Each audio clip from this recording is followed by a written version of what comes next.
Hola chicos, buenos días. Soy la licenciada Luisa Curiel de la Unidad Educativa Generalísimo Francisco de Miranda.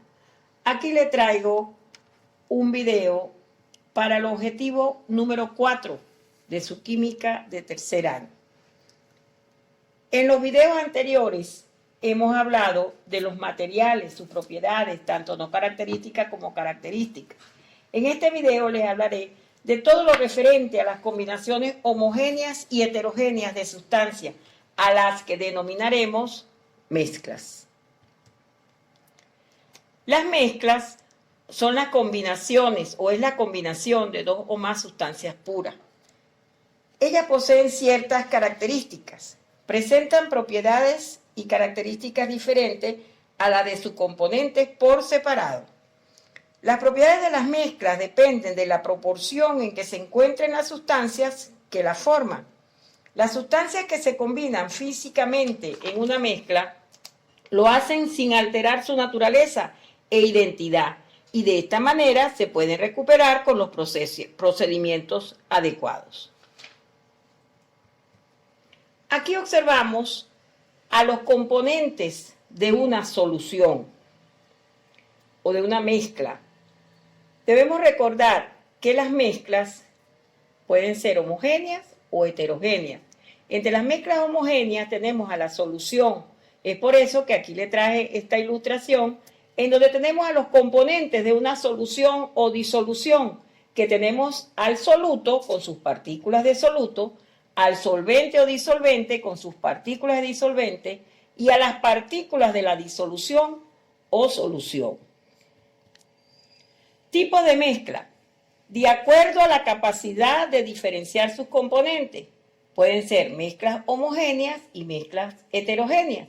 Las mezclas homogéneas, sus componentes no son diferenciables a simple vista. Por ejemplo, un agua salada, un agua azucarada.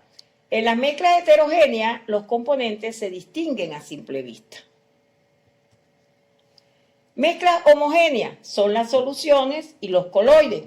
Las soluciones es la combinación de un soluto con un solvente. Ejemplos de soluciones, tenemos café negro, tenemos perfume, desinfectantes, limonada. Ejemplos de coloides. Los coloides son muy parecidos a las soluciones, pero en los coloides se diferencian por sus partículas, que son inferior a 0,001 milímetros. Ejemplo de un coloide, un vaso con leche. Pero existen diferentes formas coloidales. Tenemos aerosol, como son las pinturas, alogel, como son las gelatinas, la emulsión, la mantequilla, aerosol, las nubes, espuma, la piedra poma que usamos todas las mujeres y hasta los hombres. Como mezcla heterogénea tenemos las groseras, que el ejemplo típico es el granito, porque cuando vemos esos pisos en donde le vemos claramente los componentes del granito, feldspato, mica y cuarzo. También tenemos otro tipo de mezcla grosera, que es la piedra con arena. Otro tipo de mezclas heterogéneas son las suspensiones, en donde tenemos la pintura de pared, jugo de frutas, medicamentos. Existen diferentes técnicas para separar las mezclas. Separación de mezclas homogéneas. Tenemos la destilación, que consiste en la separación de dos líquidos que tienen diferentes puntos de ebullición. El líquido de menor punto de ebullición sería el más volátil. Se evapora primero y pasa luego por una tubería fría en la que se condensa. Tenemos la evaporación. Es una técnica utilizada para separar una solución de un sólido disuelto en un líquido. Una solución, por ejemplo, que se puede separar por esta técnica es el agua salada. Tenemos la técnica de la cromatografía. Es una técnica que permite separar los componentes de una mezcla basándose en las diferentes velocidades con que son arrastrados por un solvente, que sería la fase móvil, que pasa a través de un medio poroso que sirve de soporte, que sería la fase estacionaria. Existen muchos tipos de cromatografía. Una de las técnicas más antiguas es la que emplea papel como fase estacionaria. Y por último tenemos la técnica de extracción, que consiste en la separación de los componentes de una mezcla de acuerdo a la solubilidad de cada sustancia en diferentes solventes. Aquí tenemos las técnicas de separación de mezclas heterogéneas. Tenemos el tamizado o tamización, que consiste en la separación de una mezcla de materiales sólidos de tamaños diferentes. Esto lo emplean mucho los albañiles. Tenemos la técnica de decantación.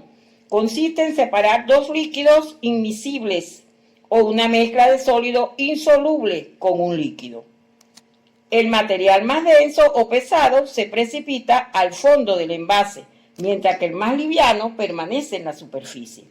Tenemos la técnica de la centrifugación, donde nuestros análisis clínicos de laboratorio hay exámenes que se hacen con el suero o el plasma y hay exámenes que se hacen con la sangre total. Entonces, a través de una centrífuga se separa los glóbulos del suero y eso es lo que utilizamos para hacer ciertos análisis de laboratorio. Tenemos la técnica de filtración, que consiste en separar los componentes de una mezcla que existen en dos fases, una sólida y una líquida. Se utiliza un filtro, el cual es un material poroso que permite el paso del material líquido, pero no el paso del sólido. Y tenemos la técnica de la imantación, que consiste en la separación de un material magnético de otros que no tienen esa propiedad. Esta separación utiliza un imán que se pasa por la mezcla. Eso es más que todo cuando tenemos metales entre ciertas sustancias, usamos esta técnica de imantación.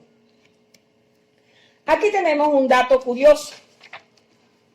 Como organismos, los seres humanos necesitan del agua para vivir. Por ello, uno de los servicios básicos a los que deben tener acceso todas las personas es el agua potable. El agua potable llega a los hogares a través de tuberías o de camiones cisterna que provienen de embalses que reservan grandes cantidades de agua para el consumo. Los embalses se alimentan de ríos y quebradas que suelen arrastrar consigo una gran cantidad de sedimentos que, si no son retirados, pueden llegar a los tanques de agua de casas y edificios. Por ello, es importante filtrar el agua que se va a consumir. Tenemos un experimento que lo podemos hacer en nuestras casas para saber si esas partículas que arrastran de los ríos, de las quebradas, al hogar, llegan al hogar en forma de disolución o de coloide. Para esto, se toman 2 vasos de vidrio transparente, limpios y secos. Se hierve agua filtrada por 10 minutos y una vez a temperatura ambiente, se deja reposar en uno de los vasos. Luego de un par de horas, se vierte agua directamente del grifo en el otro vaso y se llevan ambos a un cuarto oscuro y con una linterna se verifica el efecto Tyndall en ambos vasos. Debemos recordar que el efecto Tyndall, a través de la oscuridad, si se ven las partículas, eso sería como especie de un coloide. Eso es lo que es el efecto Tyndall, hacer pasar un haz de luz a través de una superficie oscura para ver las partículas. Ahora venimos a la sección de preguntas. Profesora, ¿es lo mismo una mezcla homogénea que una heterogénea? No, porque en las mezclas homogéneas no podemos diferenciar a simple vista sus componentes. En cambio, en las heterogéneas sí. ¿Y qué es una solución? Es una combinación de un soluto con un solvente. Profe, ¿me podrían nombrar técnicas de separación de mezclas homogéneas? La destilación, la evaporación, la cromatografía, la extracción. ¿Y qué es un coloide?